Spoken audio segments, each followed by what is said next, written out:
Go fast, be consistent, and don't wreck. From Toucan himself.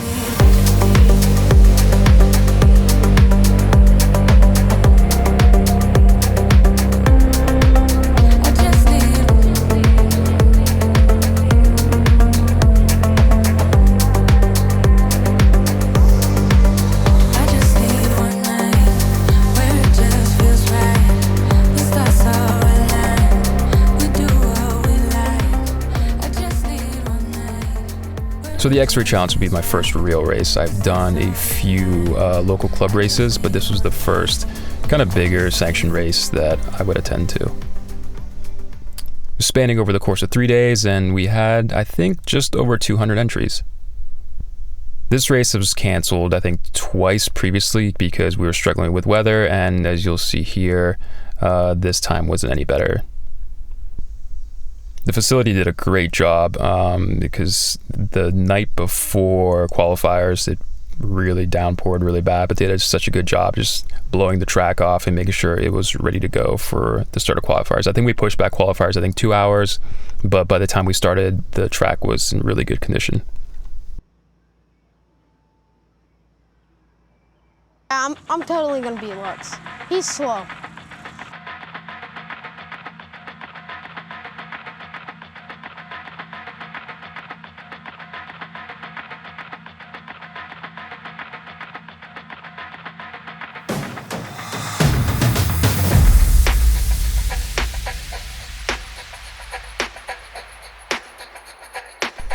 In my opinion, the professional drivers are skilled and successful due to a combination of factors. These include extensive practice and experience, really deep understanding of the mechanics and physics of the vehicle, and strategic thinking during the races. And just like any other sport, their dedication, talent, and continuous learning contribute to their exceptional skill. Now, he wasn't just a little faster than me, he was 5 seconds faster than me. Over the course of a race, he would be able to lap me by the last couple of laps. Also, his consistency levels were super high. I was putting down maybe between, I think it was like 94 to 95% consistency. My best lap was, I think, a 37, mid 37s. He was able to break down into the 31s by the end of practice. What's our lineup for today, Dan? Nothing but Kyoshos out here. I just need. The problem I was having at the track was mainly just the setup and consistency. So it being really wet from the night before and really damp, the track had a ton of grip to the point where I was traction rolling, and it wasn't just me. Like the majority of people were traction rolling. So I made some setup changes. I changed dampening on the shocks. I started messing with the springs. I started messing with the sway bars, and then ultimately the ride height made the biggest difference for me. And that got the car feeling really good, but the people there were really fast. By Sunday during our mains, I would also finish, I would start and finish around 5th and 6th in both intermediate sportsman and e-buggy. And these were about the results I expected. I wasn't expecting to, make huge strides in my improvement. This was, again, my first big race, so my expectations were pretty low.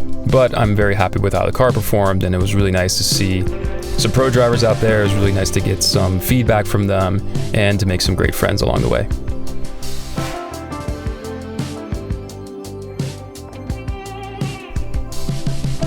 I would go back to Brown's the following weekend for one of their club races on Sundays.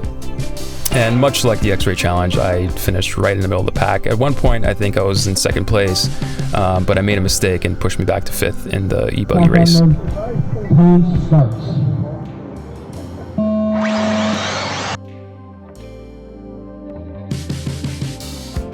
Over the course of the last couple months, I did some night racing, I did some day racing, and it was really good just to put some laps and put some times down to get a good feel of the car and just to kind of learn what the racing community is all about.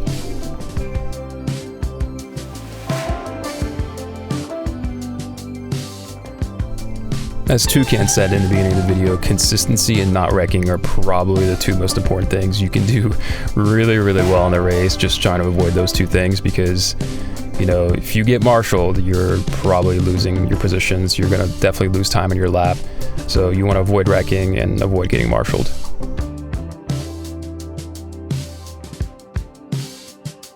Also, another thing I had a lot of problem with is just overdriving.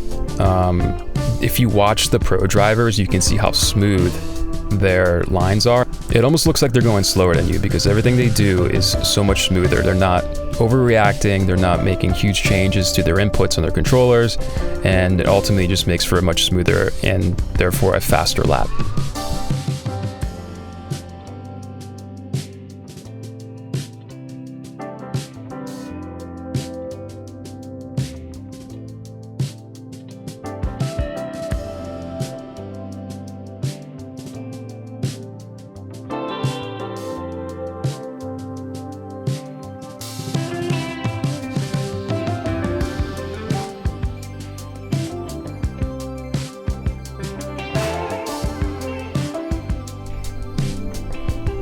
As the season's coming to a close here in the summer, I wanted to do something for the winter, because I know we have some local tracks in my area that are indoor, and so I grabbed this.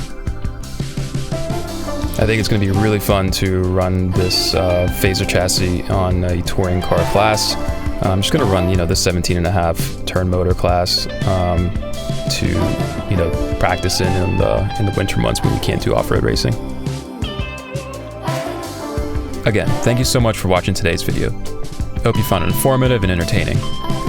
If you enjoyed this content, don't forget to give it a thumbs up and subscribe to the channel. If you have any questions or suggestions for future videos, please leave them in the comments below. I love hearing from you, and your feedback helps me create better videos. Also, make sure to hit the notification bell so you're alerted whenever I upload a new video. A special thanks to Kyosho for helping me make these videos possible. If you want to stay connected with me, my social media link is in the description below. Until next time.